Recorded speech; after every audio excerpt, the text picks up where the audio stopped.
Muri Zimbabwe tinokuchingamidzai zvekare kune chimwe chirongwa pano paZim Facebook Secrets and Confessions. Tadzoka zvekare nemamwe messages. Regai tibva tapinda messages edu atadzoka takakubatirai. Message yedu yekutanga yakamira sekudai so. Hanzi, hello mukomanashi makadi zvenyu. Thank you so much for the confessions. Personally, I am learning a lot. Ndinokumbirawo if anyone has connections for bursaries. I have my son who is doing his first year of university in South Africa and tiri kutsvakawo mabursary. I am also based in South Africa. Munokwanisa kutumira contacts directly to this number, so there should be bursaries for foreigners. Muri Zimbabwe kana kuri kunzi munenge muine ruzivo kuti kana mwana ari kuuniversity kana achitsvaka foreign bursary anozvifambisa sei, kune avo vanenge vaine vana vanenge vakadzidzawo muSouth Africa vakaenda kuma university, please you can help us kuti vozvifambisa sei. You can also come to my inbox and then I will share with you the contacts ya mama vari kutsvakirawo mwana wavo bursary vari muno muSouth Africa. Regai tibva taenda panyedu inotevera. Nyedu inotevera yakamira sekudai so. Hanzi, mukomanashi makadi zvenyu, ininiwo ndauya pano ndine confession yangu. Verengaiwo nyaya yangu zvechokwadi. Ngozi dziriko kumusha kwedu, ndichangoti ndekwagutu uko kuti zvisabuda hazvo kuti ndekupi. Pane vakomana 2 brothers vaita musindo mumadoro aya ekumusha oro atinoti community gatherings. Vaiti pavanenge vasvika doro raigona kutoreka kutotengeswa nekuda kwekuti vanenge vatanga noise. Vakomana ava vakazokonana neumwe mudhara. Hanzi ainge atengesa mombe yake nekuti ainge aine mari, ivo ndokubva vachizoichiva mari iya. I really do not know kuti mudhara uyu akazopedzisira asvika kumba kwevakomana ava sei, but rumors says they used one woman kuti auye ataurirane nevakomana ava vagadzirise nyaya iyi. It then happened kuti mudhara uyu was robbed of his money and beaten to death in the process. Vakomana vaya pavakaona kuti mudhara uyu ainge afira pamba pavo, vakamusimudza ndokumubvisa hembe dzose and placed him in one kitchen hut and reported in the morning kuti tabata mudhara uyu achiroya asina hembe, tikamurova saka abva ashaya.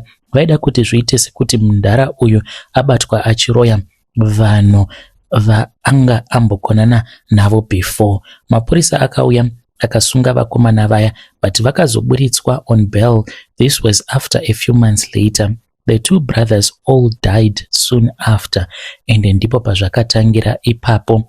Munhu wose wemumhuri iyi kana ava kufa anotanga akurura hembe dzake.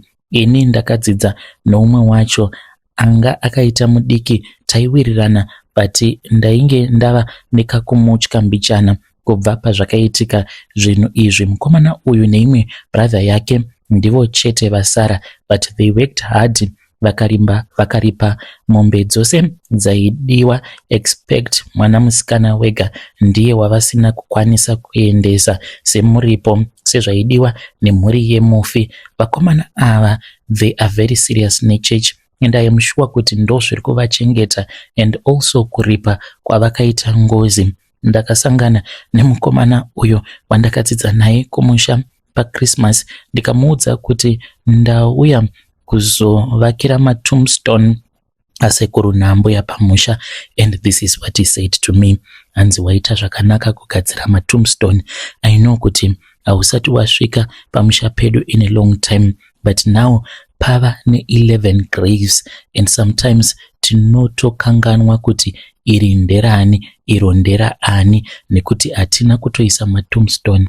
Apa mukomanashi vanhu vose ivavo 11 vakafa kubva pakafa the first 2 brothers, and vose vanotanga vakurura hembe dzavo dzose vasati vafa sezvakaitwa mufi nehama dzavo. Ngozi dziriko vehama, ende musauraya vanhu, munoparira dzinza rose. Ndiyo nyaya yangu yekungochenjedza vanhu vaya vanofunga kuti chivanhu kana kuti ngozi hakuna, munenge muchizvinyepera. Vedare, ndo message iyo yandakatumidzirwa ichibva kuna mukoma vedu. Zvakangooma hazvo vedu we, hanzi musazvinyepera muchiti ngozi hakuna, ngozi dziriko. Zvechokwadi, kana usati wakambosangana nazvo, kana usati wakambosangana nema spiritual encounters, unokwanisa kufungidzira kuti zvimwe kuda zvinhu zvakadaro hakuna. Vanhu vanenge vachingotaura nyaya kwavasina kuswera, but zvinhu izvi zviriko. Zuva raunozosangana nazvo ndopaunoona kuti zvechokwadi zvinhu izvi zviriko. Rekedzai tibva taenda panyedu inotevera. Nyedu inotevera yakamira sekudai so. Hanzi mukoma naShe ndini uyo ndainge ndichizvishandira hangu kuSouth Africa.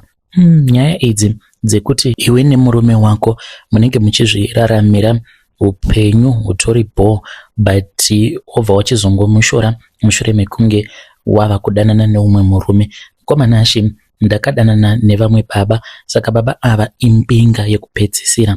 Munhu wekuti ane imwe mari inotyisa muZimbabwe, just that this guy munhu asingafariri kuita zvesocial media, but vangadai vachitokwikwidza. So this guy, I used to see him quite a lot. Achiuya kunoko kwandinoshanda, ndinototya kutokuudzai kuti ndinoshanda kupi chaizvo. Zvimwe kuda vekuziva vanokwanisa kuzobata nyaya yacho. Mukoma pandakabva kuDubai, I literally had to throw away my passport because ndakatya kuti murume wangu anozondibvunza kuti koma stamp awa ekuDubai. My husband does not even know kuti ndakatombokwira ndege. Nyaya inongozivikanwa namama uye zvekare nasisi vangu. So ndakati ndichishanda parestaurant paya, that was when pandakabva ndachizomuziva murume uyu. You would come to South Africa, vobva vaita shopping dzavo, then they would fly. Zvinhu zvavanenge vatenga sometimes zvaizouya nadriver wavo because vane matrucks akawanda, meno kuti mangani. Vanoita sekunge vane macontract plus nema connection nana you know who. Saka vane mari baba ivavo. So aigara achingotaura neni, mwana wekumusha zvere sei, muri kumboita mari here muno mujoni, une mapepa here? Ndichitomuudza kuti upenyu hwakatooma kana mapepa hapatomborina. So he used to tip me quite a lot. Pose ipapo aiuya aine mukadzi wake, so ainge asingakwanise kuti ange achiwana mukana wekuti ange achitaura neni. So paakauya ipapo ari ega, ndakangoona kuti nema comments ake airakidza kuti ainge ari very interested mandiri. Takabva tachizotanga kutaura paya, akanditi, have you ever been on a date? Ndikatoseka ndikati never, I've never been on a date like ever in my life. So then that was when me and this guy, we then went out on a date. Mukoma akandinyengerera, then we ended up going to his hotel room. Ndokubva tachizorara tose. Musi iwoyo mukoma handina kudzokera kumba. Ndakangoita zvinoita kuti nemurume tinge tichinetsana, tikatanga kutukana pamafoni. Ndakatanga kutukana nemurume when I was on that date because akangonditora mukoma ndokubva aenda neni kwava kunditengera hembe. Akanditengera dress mukoma rainge riri re4,000 rands. Ndokubva ndaiswa nails from there on, tikabva taenda on our dinner date. Kumba kwainge kusingatodzokereki zvekudaro. Ndakaudza friend yangu kuti ndainge ndine munhu wangu wandainge ndiinaye, saka kana kuri kunzi murume ainge achazomufonera achimubvunza kuti ndainge ndiri kumba kwake here, aifanira kuti ange achizoti yes, ari kunoko, wanga uchida chii. So I took advantage yekuti friend yangu kwaainge achigara, ainge achigara kure nekulocation kwatainge tichigara, and murume wangu, he was never going to travel nekutotyawo mapurisa. And then that was when patakazorarako kuhotel kuya. It was so lovely mukoma naShe.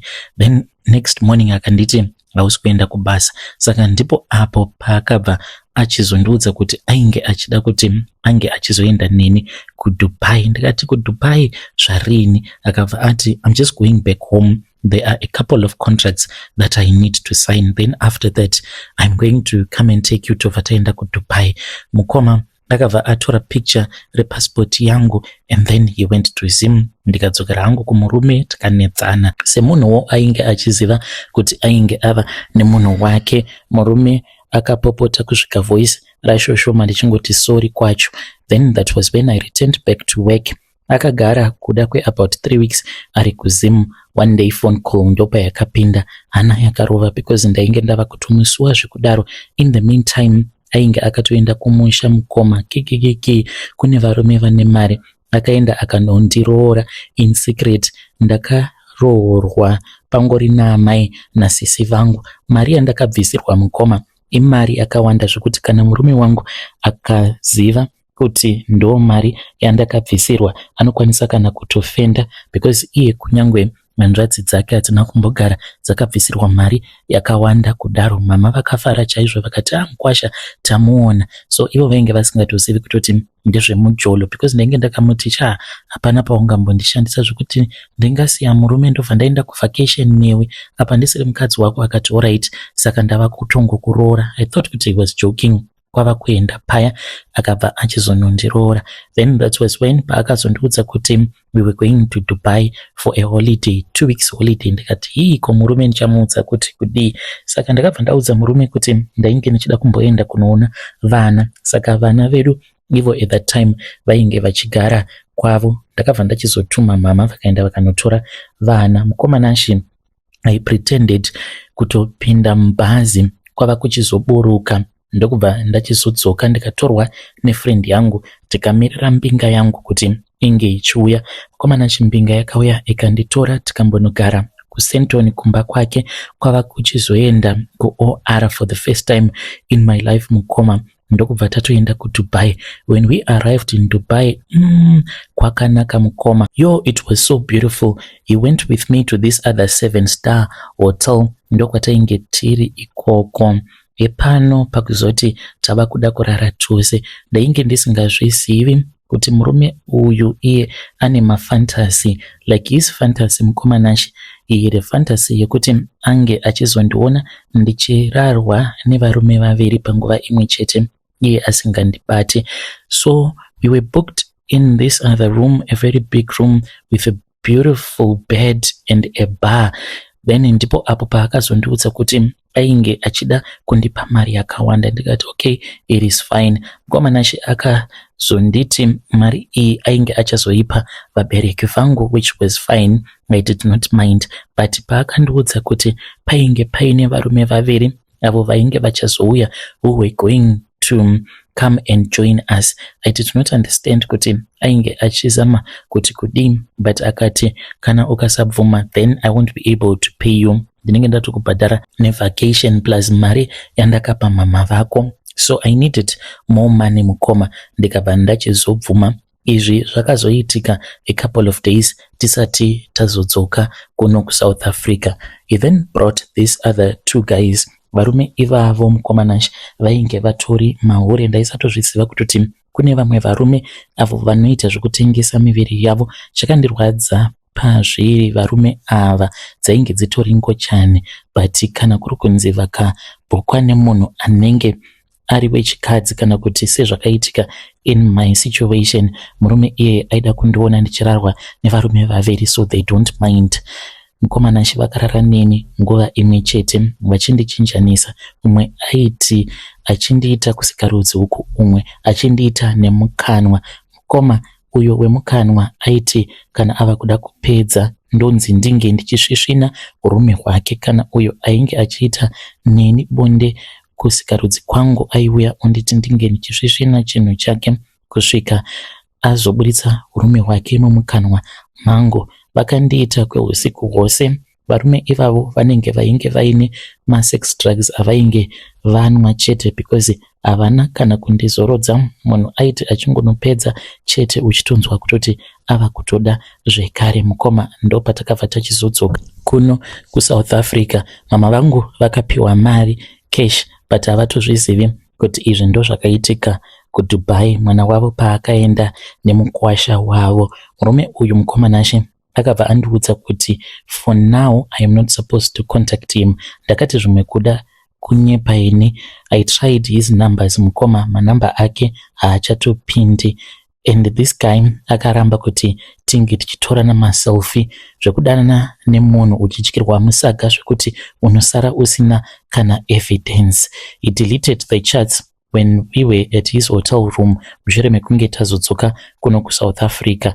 Akazoti ava kuda kuti ndinge ndichienda ndopakangoti very sorry because ndo fantasy yangu yandiinayo, I know you will get used to it. Nekuda kwemari ndakangoti it is okay, hapana problem, but moyo uchirwadza ndainge ndisingatozivi kutoti zvainge zvatovharana chaainge achida pandiri ainge akatochiwana.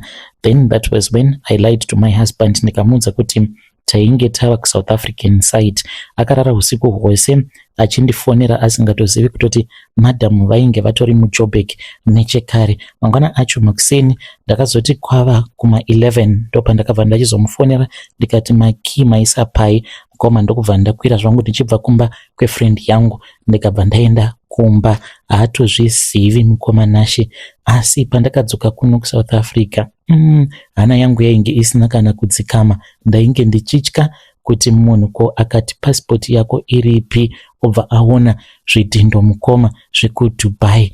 Then when I returned back home ndopandakarasa passport, kutongoirasa zvangu ndikaenda ndikanotora imwe nyowani. Vedare ndo message iyo yandakatumidzirwa ichibva kuna vanzvadzi vedu. Zvakangoma azvo vedu we, hanzi ndine nyaya dzakawanda zvimwe zvakaitika ikoko kuDubai ndichakuudzai. I'm still waiting. Dai vaita vatumidzira messages mamwe acho ndinge ndichizokuverengerai. Rekedzai tibva taenda panyedu inotevera. Nyedu inotevera yakamira sekudai so. Hanzi mukoma makadii zvenyu?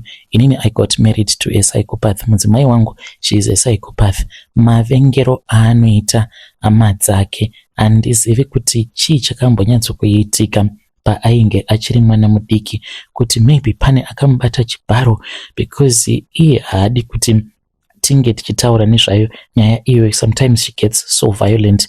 Ndakamuwanawo asiri mhandara tiri kukuvha hani munhu ikoko. Pandakamubvunza mukoma akandidzipa tikatotanga kutonetsana, and anoti kana akatanga kuita violent newe iye semukadzi unokwanisa kumujairira ugoti uyu haana zvaanondiita. Mukoma, handisi munhu ane ka small body, but mudzimai wangu iye pachezvake ane rimwe simba rekuti anoita sekunge munhu anogarwa.